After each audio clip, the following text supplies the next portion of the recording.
अनुपमा का हर दिल तोड़ देने वाला पल लेकर आया। आर्यन की अचानक हुई मौत ने कोठारी परिवार की खुशियां छीन ली। क्या ड्रग्स की लत ने ली एक और मासूम जान? और क्या अनुपमा वाकई इस दुखद हादसे की दोषी है? जानिए आज के दिल दहला देने वाले एपिसोड में। वीडियो शुरू करने से पहले कृपया हमारे चैनल को लाइक और सब्सक्राइब करें और लेटेस्ट अपडेट्स कभी मिस न करें। इसके लिए बेल आइकन दबाना न भूलें। अब चलिए वीडियो शुरू करते हैं। माही बेचैनी से आर्यन का इंतजार कर रही होती है, जबकि वसुंधरा उसकी देर से आने की चिंता जाहिर करती है। राही को शक होता है कि आर्यन और प्रेम कहीं गपशप में लगे होंगे। वसुंधरा शिकायत करती है कि जब तक आर्यन आएगा, नाश्ते का समय भी निकल जाएगा।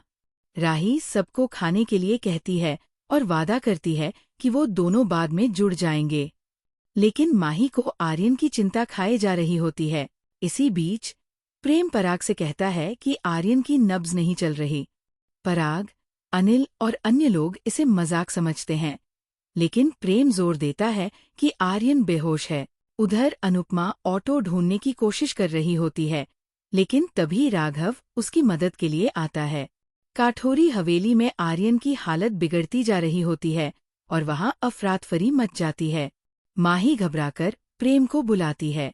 प्रेम, पराग और अनिल देख रहे होते हैं कि आर्यन जिंदगी और मौत से जूझ रहा है। राही, माही और ख्याति को समझाने की कोशिश करती है, लेकिन माही मानने को तैयार नहीं होती कि आर्यन को कुछ हो सकता है। अनुपमा सोचती है कि आर्यन को कॉल करे, लेकिन फिर रुक जाती है। राघव उसे भरोसा देता है कि वे जल्द पहुंचेंगे, लेकिन अस्पताल में डॉक्टर आर्यन को नहीं बचा पाते। सभी स्तब्ध रह जाते हैं जब डॉक्टर बताते हैं कि आर्यन की मौत ड्रग ओवरडोज के कारण हुए कार्डियक अरेस्ट से हुई है। पराग डॉक्टर से उसे बचाने की गुहार करता है, लेकिन डॉक्टर कहता है कि आर्यन अस्पताल पहुंचने से पहले ही दम तोड़ चुका था। अनुपमा पहुंचती है और देखती है कि काठोरी परिवार टूट चुका है। माही पूछती है कि क्या आर्यन ठीक हो जाएगा, लेकिन राही दिल तोड़ देने वाली सच्चाई बता देती है।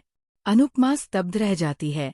जब प्रेम और पराग घर लौटते हैं, तो पूरा परिवार आर्यन की मौत की खबर से सदमे में आ जाता है। माही बेहोश हो जाती है और अनुपमा उससे होश में आने की गुहार करती है। राही कहती है कि अब होश में आने से कोई फर्क नहीं पड़ेगा। ख्याति कहती है कि वह आर्यन को देखना चाहती है, लेकिन प्रेम बताता है कि अनिल उसका शरीर ला रहा है। पराग गहरे दुख में कहता है कि आर्यन शरीर नहीं, उसका बेटा था। पूरा परिवार बिखर जाता है। इस बीच शाह परिवार को आर्यन और माही के रिसेप्शन की तैयारी की भनक तक नहीं होती। जब उन्हें आर्यन की मौत की खबर मिलती है, तो वे स्तब्ध रह जाते हैं। अनुपमा बताती है कि उसने आर्यन को ड्रग्स के साथ देखा था और वह अपना गुनाह कबूल करना चाहता था।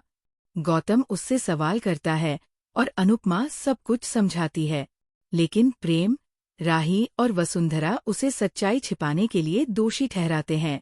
अनुपमा सफाई देती है कि वो आर्यन की मदद करना चाहती थी और उसे ये अंजाम कभी नहीं सोचा था, लेकिन ख्याति उसे दोषी ठहराते हुए हत्यारिन कहती है। माही को आर्यन का वादा याद आता है कि वह नशा छोड़ देगा, और वह अनुपमा पर आर्यन को ना रोक पाने का आरोप लगाती है। वह अपने दर्द में अनुपमा से कहती है कि उसे जिंदा जला दे और विधवा बना दे। अनुपमा सफाई देती है कि वो आर्यन की मदद करना चाहती थी और उसे ये अंजाम कभी नहीं सोचा था, लेकिन ख्याति उसे दोषी ठहराते हुए हत्यारिन कहती है। माही को आर्यन का वादा याद आता है कि वह नशा छोड़ देगा, और वह अनुपमा पर आर्यन को ना रोक पाने का आरोप लगाती है। वह अपने दर्द में अनुपमा से कहती है कि उसे जिंदा जला दे और विधवा बना दे।